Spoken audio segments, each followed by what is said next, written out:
Bienvenidos al único programa de misticismo en Nuevo León. Mi compañero John Cobra, Víctor, Don Juan, aquí estamos presentándolos. Hoy en el tema de mitos y leyendas estaremos hablando de Aleister Crowley.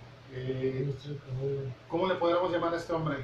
No, pues es que la verdad es una persona muy multifacética, ¿no? Era pintor, era mago, era alquimista, era ocultista, Poeta también. Escritor, poeta, era una mente brillante. Era mente brillante. Muy intelectual, digamos, al finales del siglo XIX y principios del siglo XX.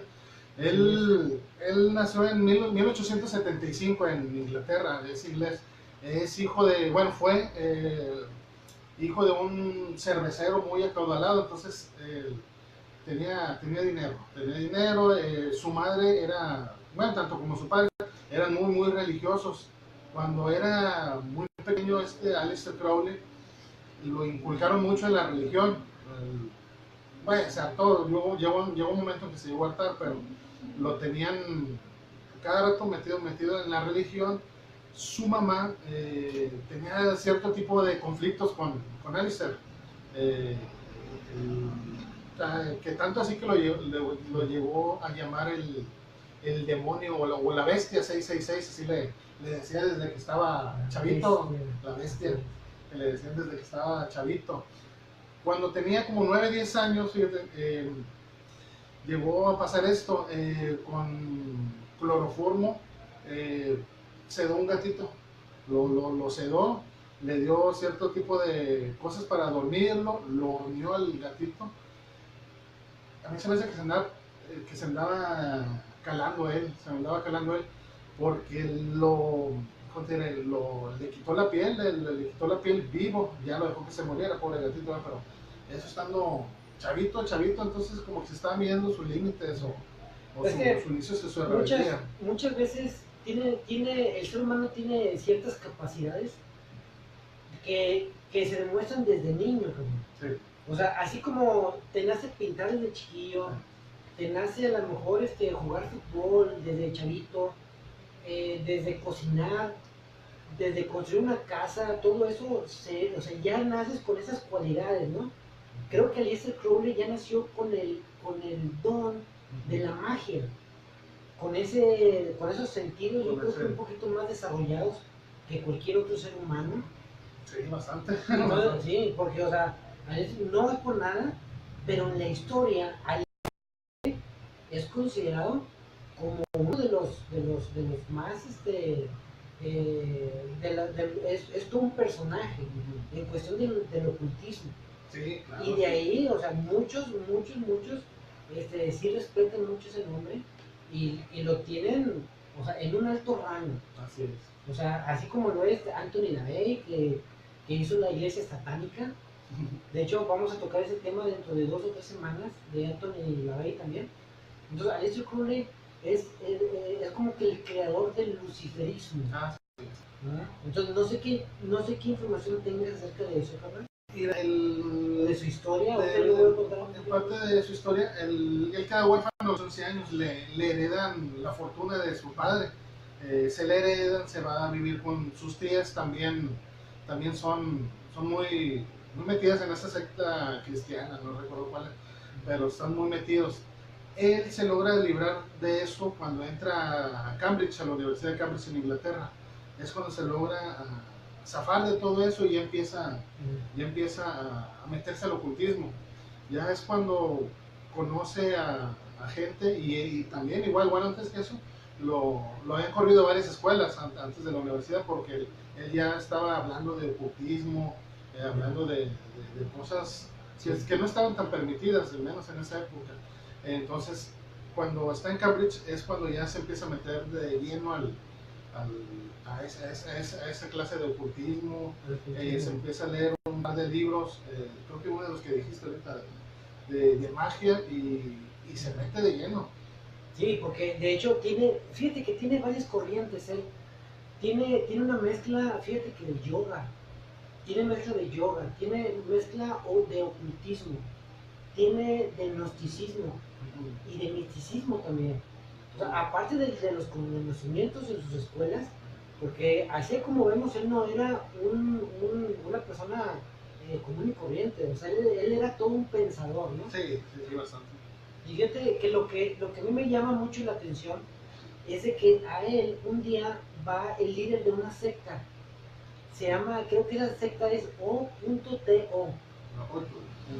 la Oto. Entonces, esa secta era una secta ocultista y de gnosis. Hablaban mucho de gnosticismo. Y esa era una secta que estaba oculta en Alemania. Ah, Entonces va el líder porque oye un discurso de Aleister Crowley donde revela los secretos de la magia sexual. Entonces le dicen a él, oye, le dicen, ¿sabes qué? Es que este tema tú lo revelaste, pero es de este conocimiento. Y tienes prohibido hablar de ese tema, porque es de nosotros. Entonces Aleister Crowley dice, pues yo desconozco tu secta, pero yo tengo esos temas. O sea, él se le vino a la mente y... Porque a él le revelaban ciertos, bueno, no lo dice como demonios, ¿verdad? Él lo dice como seres, como unos entes, como voces, que le revelaban ese conocimiento. Del viaje a Egipto. Ahora, hombre, tú tienes un chorro, de hecho va a haber segunda parte, ¿verdad? Muy poquito. Pero a lo que voy es esto, entonces Aleister Crowley, carnal, le dice, bueno, ok, discúlpame, yo no sabía de tu secta, a mí se me da esto y esto y esto. Entonces él, el líder de la secta, Otto, le dice, ¿sabes qué? Vente, yo te instruyo para que puedas hablar de esos temas. Y él acepta, y fíjate, le ponen el nombre de Baphomet. Sí. Entonces Baphomet, o sea, es un nombre, para los ocultistas es un nombre mágico. No sé si han escuchado de Baphomet. Baphomet viene representado es un macho cabrío con cuerpo humano y con mudras hindúes de la India. Entonces él opera bajo el nombre de Baphomet, como que se gana el crédito, ¿no? Se gana ese nombre y empieza su ministerio, ¿no? Ya después viene su pensamiento, lo va desarrollando poco a poco. Sí, porque él cuando andaba metido en sectas y todo eso, también estuvo en la Golden Dawn, ya es una rama de los... Es una élite, es una secta, sí, ¿no? Sí, es una secta. Ya de la masonería, viene siendo una rama de la masonería. Nada más que empezó a tener problemas con los mismos pues, líderes, con gente importante de la Golden Dawn, y lo expulsaron porque empezó a revelar cosas, se le empezó a aflojar la boca y empezó a decir cosas también de la Golden Dawn. Fíjate, después de que lo expulsan, viene a dar aquí en México. ¿Aquí vino a México? Aquí vino a dar en 1900, de hecho. En 1900 vino, lo mandó traer, bueno, vino para iniciarse en la masonería y que lo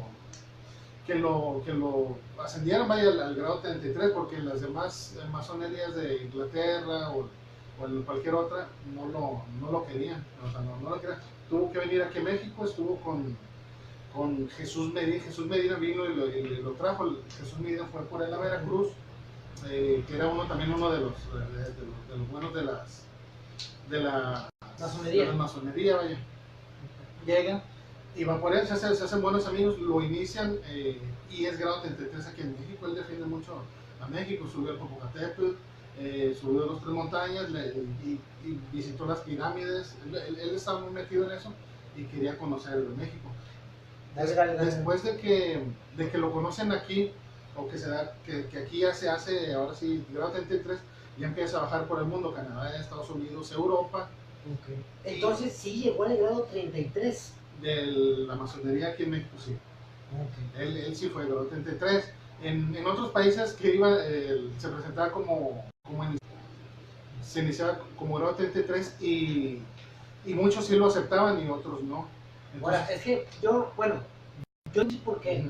Porque el grado 33 se supone que en la masonería ya no puedes salir, carnal.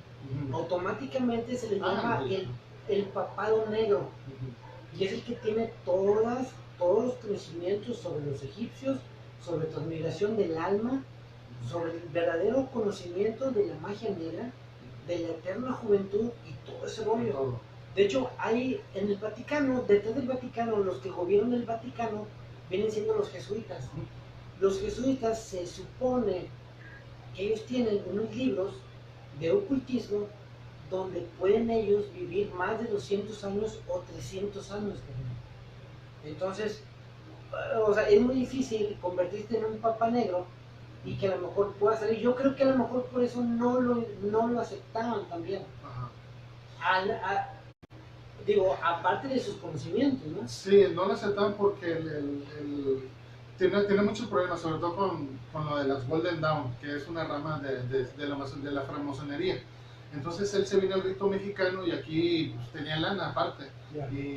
Y lo aceptan, lo agarran, lo hacen 33, se empieza a bajar por el mundo. Él supuestamente decía que los demás masonerías eran una farsa política. Entonces dice, no, que el verdadero rito es el mexicano, que ese es puro, que es lo que él decía. Pues es el que lo aceptó. Pues es el que lo aceptó. Tiene que hablar bien. Así es. De hecho, ahorita que dices lo del Papa, Aleister Crowley quería darle sus bofetadas al Papa Pío XII, que estaba en esa época. No, tengo una línea al Vaticano, decía que a darle unas bofetadas al Papa. Y sí se lo creo. No, pues sí, o sea, es que realmente en ese entonces, en el año 1900, 1800, la iglesia, el papado era mucho más ignorante, cabrón. Sí. O sea, cuando llega Juan Pablo II, él es el que revoluciona toda la iglesia y empieza a darle cuello a todos los pederastas, a todos los que violaban, a todos los que tenían ciertas conductas inmorales o abusivas sobre los niños, sobre las monjas, y empezó a hacer limpia. En esos viajes es cuando ya en 1904 se fue a Egipto. Ya cuando se fue a Egipto ya estaba casado. Se casó con, Rosie Kelly, fue su primera esposa. Esta Rosie Kelly, ella no conocía nada de ocultismo. Ella era hermana de uno de sus amigos de Cambridge. Entonces, ya casados, se fueron de luna de miel a Egipto. Y a la esposa de Crowley dice que se le presentó, no se le presentó, se le insinuó, ¿cómo te puedo decir? Sí. Un ente, una voz. Sí, que era Horus, que era Horus. Y pues, no conoces a Horus, y la lleva a un museo de Egipto, el Cairo. A ver, muéstrame quién es Horus, y lo lleva a una estela donde ahí están los jeroglíficos. Y le empieza a decir los jeroglíficos de Horus. Y pues tiene razón. Lo raro de esa estela, la que digo que es la estela número 666 de la numeración que llevan. Estando ahí en esa luna de miel en Egipto, es cuando a Aleister Crowley se le presenta el diente, o se le da, ¿cómo se le puede decir? Sí, se le muestra o se le mete los pensamientos. Se llama Aiwass. Ah, sí. De hecho, otra voy a hablar de el Aiwass que le dicta el libro de la ley, ¿verdad? El libro de Telma se llama. Que viene siendo Selma, ¿vale? La pronunciación correcta es Selma. Pero Telma es donde él se inspira. Bueno, no se inspira. A él se lo dicta ese ente. Así es. Y él dice que lo escuchaba esa voz del lado de su hombro, junto a una esquina. Y que él volteaba a ver y que él veía como una nube de gas, como un holograma y con los ojos rojos. Y que él, de hecho, fíjate que tengo un párrafo muy asombroso que le dice el demonio Aiwass, dice, dictó, mirad que es revelado por Aiwass el ministerio de Orpakrat. Dice, comúnmente Orpakrat es en la transliteración griega de Harpócrates, significa Horus el niño, a quien Crowley consideró la deidad central dentro de la cosmología télmica. O sea, haz de cuenta que el libro de la ley es inspirado por un ente. Entonces él lo escribe y de ahí él, o sea, se supone que es la verdad. Porque este ente Aiwass le revela una verdad, y la verdad es de que hagas tu voluntad. que supuestamente esa es la verdad. Sí, o sea, de que hagas, pues de eso, creo que en eso se basa ese libro, ¿no? De ya es tu voluntad y para siempre haz su voluntad, ¿no? Hace poquito escuché una información sobre supuestamente el engaño que nos hacen creer que Dios está arriba, que supuestamente eso lo hacen inalcanzable, pero realmente Dios está dentro de ti. O sea, hacen que tú creas que Dios no está contigo y que está allá muy lejos para que tú lo adores, para que tú lo alabes. Sí, pero realmente eres parte de él. Vive. Ese es un registro supuestamente akáshico de un chavo que se llama Gerardo Amaro. Él tiene acceso sobre la Biblioteca Universal. Entonces, él accede por medio de viajes astrales para que le den esa información.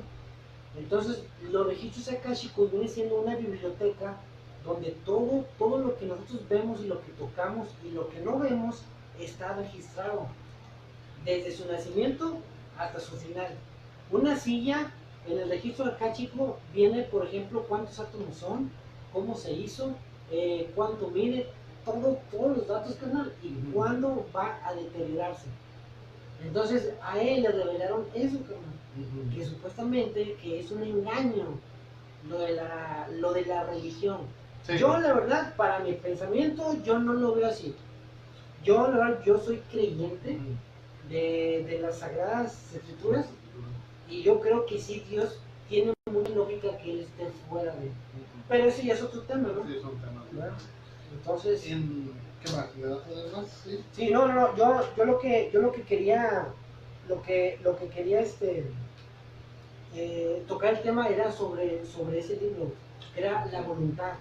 Entonces hay 11 principios que les quiero compartir. No sé si me quiero ir, si nos vamos uno por uno o primero 5 o qué onda. Fíjate que a mí se me hizo muy interesante porque vienen siendo como los 10 mandamientos. Es como, los 10 mandamientos vienen siendo como la radiografía del hombre, ¿no? O sea, todo eso es cómo se comporta el hombre, ¿verdad? O sea, el hombre roba. No mates y mata. No mires a la mujer de tu prójimo acá y china, así. Está bien buena. Bueno, entonces creo yo que viene siendo algo parecido, pero de su pensamiento. Entonces dice, el punto número 1 dice, sé que explorar y expresarme es mi derecho y propósito. Ese es uno. O sea, sí, conocerte a ti mismo. Está fácil. Entonces, el segundo es, sé que todos los demás seres también tienen el mismo derecho y propósito de explorar y expresar sus naturalezas.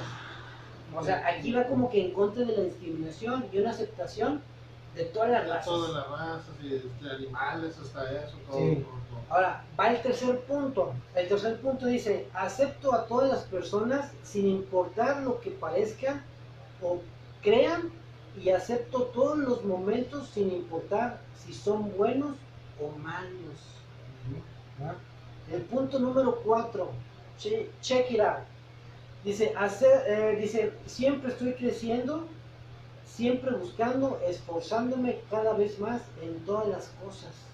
Ay, pues es una regla positiva. Esa está muy, como para ponerla en el currículum. Sí. Fíjate que el número 5, fíjate que lo voy a apuntar en la pared de mi cuarto. Y me gustó mucho, fue el que más me gustó. Dice, miro las cosas difíciles en la vida como mis maestros que me ayudan a crecer y los abrazo, cabrón. O sea, pues yo digo que qué bonito, ¿no? O sea, los malos momentos los tomas como maestros y los abrazas. O sea, no dices, ¿por qué? No, es como que no renegar de la vida.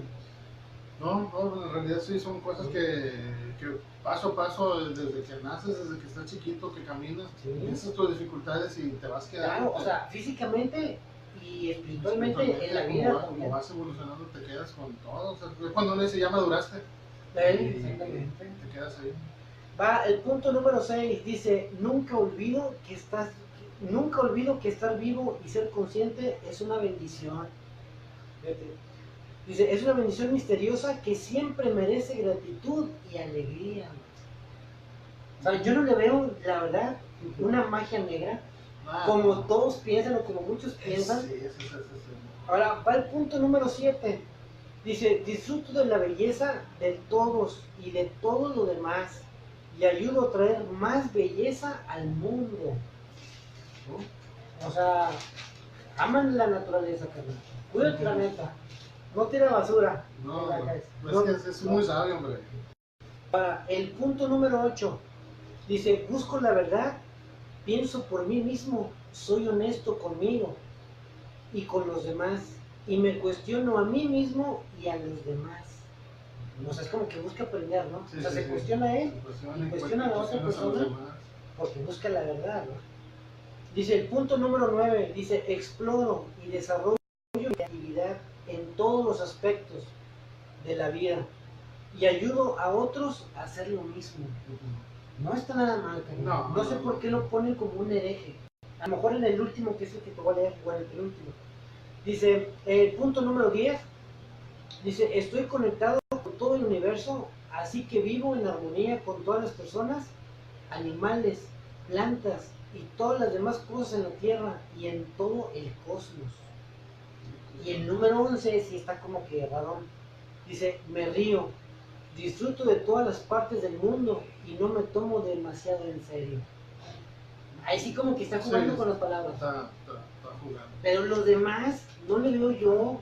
Es que esa es la parte, yo creo, más filosófica de él, porque en su lado oculto, en su que dicen el mago negro, la bestia, el hombre más, es apodado el hombre más malvado del mundo por los últimos 200 años, es por todo, ahora sí, todo lo que hizo, aparte, ya es que empezamos con lo del Tito. Cuando se compra la casa en Escocia, la Boleskine House, que se compra la casa frente del lago Ness, ahí un costado, el lago Ness, es cuando empieza que se le sale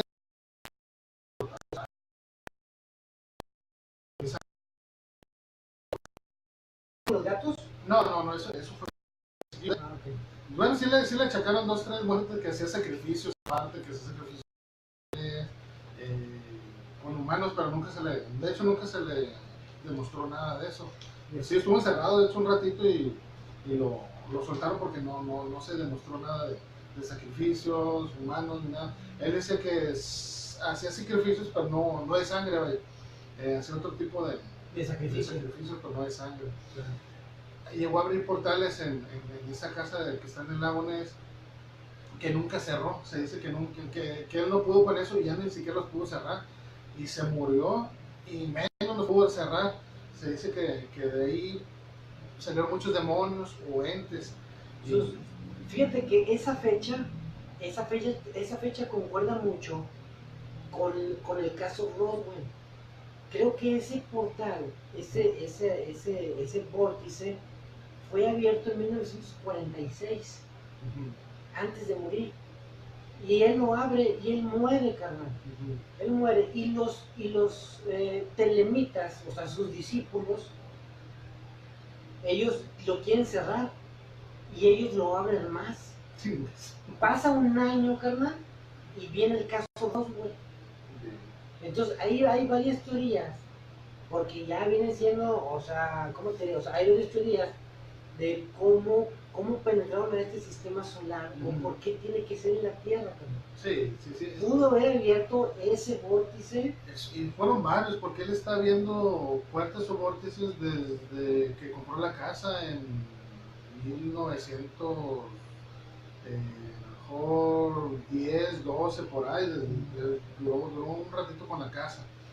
Él murió en el 47, que fue poco antes de morir. Todo ese tiempo sí se le pasó abriendo portales que no pudo cerrar. Cuando se fue a Estados Unidos a vivir, abrió en Estados Unidos, en Escocia, abrió en Escocia. Entonces, lo que dices también de los ovnis, de todos esos, son muchos que le achacan eso. Ahora, hay muchos, ¿cómo te diré? Vamos a dar caos, porque muchos dicen, es que, ¿qué tiene que ver los ovnis con la magia, que esto y que el otro? Pero, por ejemplo, Hitler, en la Segunda Guerra Mundial, él tenía una organización de magos y se llamaba el Thule. Thule es la... ¿verdad? El Thule era la capital de una civilización antes de la Atlántida que se llamaba Hiperbórea. Y Hiperbórea era la ciudad, se supone, que de Satanás. En ese entonces su nombre era Heilel, que era es su nombre verdadero. Entonces, se dice que Heilel vivía en el Thule, era la capital de él, era ¿cómo se dice? Su morada en la tierra. Y hoy en día está ubicado en la Antártida. Ahí abajo hay una ciudad. Eso es muy raro. ¿Verdad? Entonces, yo creo que ya igual tocamos un tema así más, de eso ya más acá. A lo que vamos es de que Hitler le puso el Thule porque tenía esos conocimientos ocultistas o gnósticos. Entonces, Hitler lo que tenía era de que todos sus magos hacían un círculo y ellos, con los conjuros que hacían bajar entes y los describen como sombras y eran los que les revelaban cómo hacer las bombas y las tácticas de guerra. Entonces, Aleister Crowley, yo creo que él también hace eso, ¿no? Él hace eso con Winston Churchill, el ministro británico en la Segunda Guerra Mundial, que le pide consejo de cómo contrarrestar a la esvástica nazi. Dice, ¿cómo lo contrarresto? Ya para ese entonces ya era muy famoso Aleister Crowley, y le da la señal de la V, la señal de la victoria, o la de Vicente Fox, le da la V, que con esa puede derrotar a la esvástica o a todo el ocultismo nazi. Entonces le proporciona eso y se supone que con eso gana la Segunda Guerra. Pues yo le voy más a los rusos, ¿verdad? Que ellos fueron los que vencieron, pero en sí que por la V es la que le dio a Churchill, para contrarrestar eso que tú estás diciendo, lo de toda esa, lo del Thule, todo eso. Sí, porque realmente sí trabajaba con magia Hitler. Sí, o sea, es un chavo. Sí, eso es bien. Aparte de que le echaba sus cigarrotes bien forjados, o sea, todavía trabajaba con magia.